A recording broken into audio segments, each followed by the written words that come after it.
Well, hello. I'm Tiffany. And I'm Moira. This is Go Read a Book. And it's the first one of 2015. It's 2015. This time on Go Read a Book, we read I Know Why the Caged Bird Sings by Maya Angelou. It was fantastic. So this book we read on recommendation from our friends Jade and Johnny, as well as the rest of the world. And this is their copy, and you can tell how loved this copy is. Extremely.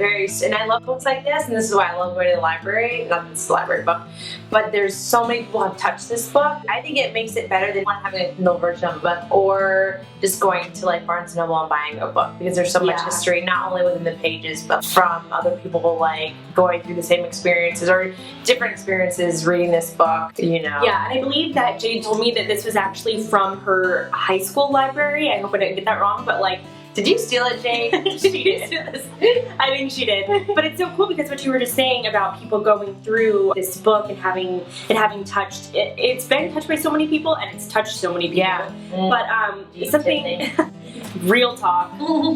Something interesting in here, I don't know if it was Jade or Johnny who did this or someone else, but there are lots of sections that are like, it's written in. Highlighted. Yeah. There, in my Kindle, it's highlighted too. I've never read a book that was just as well written and so easy to read. The vocabulary words are incredible. There are some words I didn't have to look up because I knew what they meant by the way that she used them, which is very rare for me. And the way that she wrote it too was that it was very much an older woman looking back on her childhood, but it was still almost written from the view of a very precocious child. Does that make sense? Yes, it was. Okay. Yeah, absolutely. I went into this book knowing nothing about it. I didn't know until I started the book, right before I started it, that it was actually an autobiography. One of many. She has many autobiographies. Yeah, I guess this is like the first installation of them. Yeah. But I had no idea. I thought this was a fiction book, you know? Really? Yeah, like anything else. So finding that out right before I started the book, I was like, oh, this is not going to be what I expected. But it reads like fiction in a way. It does. Very much like fiction. It does. A question that I came across when I was like researching what other people thought about the book was whether she is a reliable narrator of her own story. I was thinking that. Okay, yeah. I was thinking that. But not only, I just read this book, it's going to remain nameless, but it was a collection of stories from her life. This other book I read, and it was so detailed, like, oh, so-and-so scratched her nose, and I was like, wait, to me, if you're writing about something, I understand why you want to be that detailed, but to me, it's like, you're just making this up, because there's no way that you remember just the smallest detail, right, in that moment, you know, so, reading this one, I kind of made me think about that, but it read almost like fiction that I didn't think about it too much. The conclusion I came to, and this is my own, you know, projection on her writing, is I think there are things like mannerisms that our parents maybe had when we were kids, that we remember those mannerisms and those behaviors and the way they would say things or what they might have said in a particular situation. Yeah. And maybe she infused those things that she knows to be factual about somebody into a situation she knows to be factual, and like combined it for the storytelling purposes. For sure. That's what I think that's what happened too.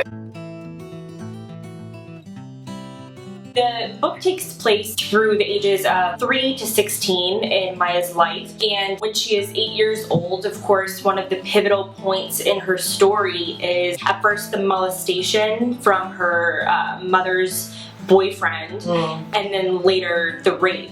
And how she thinks of it as like, she doesn't write about it in a mean way, and this is how incredible the book was. Looking back and understanding what was happening when you're like 30, you're like, oh, I was raped. Where even at the end of the book, she's like, she feels bad for him and she feels guilty. And how much it must take for someone who is reflecting back on that and understanding what it was, but writing about it as what she thought it was when she was that young. Yes, and she, like you said at the very end of the book, she's still calling him poor Mr. Freeman, as somebody to be pitied or sympathized for. Yeah. Or that it was her fault, which is like so.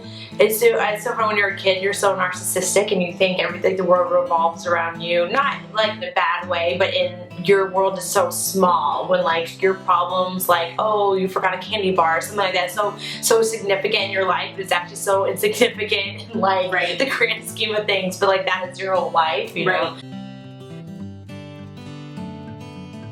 this whole book was just so good. Like the plight of an African American woman in the 30s. Yeah. And how terrible that must have been. Yeah, and from the child's perspective too, like she saw the injustice happening around her in a time where people would just accept it and take it lots of times. Mm-hmm. Like her mama, who was her grandmother, she kind of said, this is, you know, since the dawn of man, this is the way it's been, this is the way it'll always be. Yeah. And at that time, it was still the way it was, and Marguerite could not accept that in her mind. She went through the motions, but she's constantly commenting on how crazy it is and how unjust it is. She seemed very well read. She only had these books, and she must have been incredibly smart for like an 8-year-old, 9-year-old girl. And she also needed somebody to introduce that to her, though. And I think we all have like that person or that teacher in your life, whatever the case may be. I had a lot of great teachers, but her name was Bertha Flowers. But kind of what I didn't like about that, like they had a chapter saying like, oh, she was the prettiest woman in town, and she had cookies, and she helped me read, and then she kind of like, this was the beginning of the classes, or like life class, and then she never really mentioned her again, and I kind of wanted her to delve into what those classes were and how that helped her, or how that helped her become the woman that she was. It sounds like, at least that chapter focusing on that, sounded like she was a very influential person in her life at that time. And it's so interesting when Tiffany said that we were reading this book, I was like, oh man, I hate classic books. Like I've tried, there's so many books I'm like, I have to like this book because so many people like this book and it is so influential and everything. I was so pleasantly surprised. So it was just, it took a little bit for me to kind of get into it, but like even from the first page, I was like, oh man, this is gonna be different from what I expected. And it's just, there were so many things I wanted to write down, like how she would describe something. She was just like talking about being a kite at one point. Oh, and yeah. I was like, I understand exactly what you mean by that. That particular one stuck with me too. I think the way she phrases it, I'm gonna get this wrong, but she says that she was a kite floating in the sky and the only thing to tether her to earth was her will. Is what she said in that part. Yeah. Yeah, and I'm like, that's so good. Yeah, like everything was just so good. I found it really interesting that she lived with her grandmother and then was just like, okay, I'm living with my parents. Like her parents just wanted her, like, and it wasn't really touched on like why that happened. And I was like, Mama was just like, you're gonna go with your mom now, and maybe it was the catalyst was Bailey Jr. when he saw the dead guy and he had to like help with the dead man and put him up. And she's like, okay, you need to go because I think racism was still alive in San Francisco and St. Louis, but like nowhere near as much as Stamps, Arkansas. Right. You know? She wanted them to be safe. But that's also the second time. In the first time when like their father comes back and takes them to their mother, they don't really explain it. And it made me think when they went to live with Mother Dear the second time, it seemed like, why were they there in the first place? Like they had more money than the grandmother and Stamps. I guess as a child, she couldn't delve into that because she didn't know. It just seemed like really bizarre because then the mom seemed like she came in to be a mother at the end, and when she was dealing with the pregnancy, or I guess they only have 3 weeks to deal with the pregnancy, but she said very like nuggets of wisdom, which I liked. Yes. But you seem like a very hands-off mother, but still a good mother nonetheless. But anyways, I love this book. Would you recommend this book, Tiffany? Absolutely. This is a classic, of course, but it is a must-read. I struggled like you to get into it a little bit at the very beginning, but lately I'm finding that that's something going on with me, so I don't know if I would say that would happen for anyone else. It's a case study